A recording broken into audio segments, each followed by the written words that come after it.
Okay. So now I'm gonna demonstrate how you would go about putting a hot pack on someone, okay? So Dr. D is our patient again, and this time she has hurt her left knee. She was outside playing with her new puppy. Did you get your new puppy? I did get my new puppy. What's his name? Piper. Piper? Mm-hmm. She was outside playing with her new puppy, and she stepped in a hole and fell down. 3 weeks ago, though. How many? Many weeks ago. Many weeks ago. So, because remember, you don't want to use hot heat with an acute injury. So, I've got a hot pack here. You've all seen this shape before. So, you remember about the layers that we have to use. Okay, so since you need 6 to 8 layers of insulation, I've got my hot pack cover here. That's 2 layers. And I'm going to put this layer against the skin because it's got a Velcro strap that straps around it. So I'm going to take this towel, and remember, a towel by itself is 1 layer, but if you double it up, that's 2 layers. And then if I fold that in half, I've got 4 layers. Add that, I've got 6 layers. And I've only used 1 hot pack cover and 1 towel, okay? So, before you put this on, I'm gonna go ahead and say I've already checked her skin sensation, skin integrity, both sides, we're good to go there. I've checked her pain level. Now, remember the contraindications that you have to ask before you apply any modality. So I'm gonna run through those real quick, okay? So when did your injury occur, patient? About 3 weeks ago. 3 weeks ago. Have you had any bleeding or bruising in the last 72 hours? No. Okay, I didn't see any bruising. Do you have a blood clot in the area? No, not that I know of. Do you have normal feeling in the area?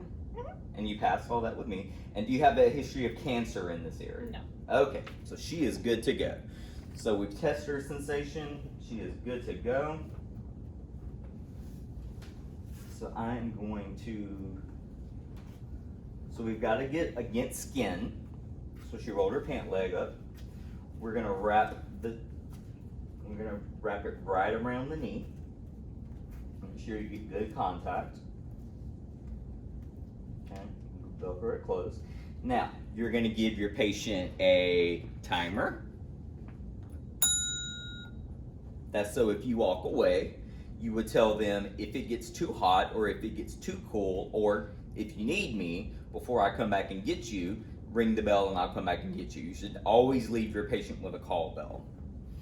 And it's a good idea to leave them a timer too, just so they can look at it and know how long they're going to be on there. So for heat, I like to keep people on there the first time no more than 10 minutes, and then after that they can stay 10 to 15 minutes. But one thing that you must do is you must check the skin after 5 minutes, okay? So even if somebody had good skin integrity before, you need to check their skin. So after the first 5 minutes, you would come back to your patient. Hi, Dr. D, I know we're not done yet. I'm just gonna check your skin, okay, if that's all right with you. Okay, feels really good though. Good, not too hot? No. Okay, it's a little bit red, but we should expect that from a hot pack. Now, if it was like an inflamed red, if it was getting more swollen, if it looked blotchy, then we need to definitely take it off. After the timer has went off, we take her off. She's probably got a little sweat. We'll dry her off. And then make sure their skin is okay after the heat, after the whole application. So you would test the skin. You would come back and look at it after the first 5 minutes, and then you would look at it again at the end. Now, you're not testing the skin integrity again, you're just looking at it to make sure that it's okay after the modality. Any questions from any patient?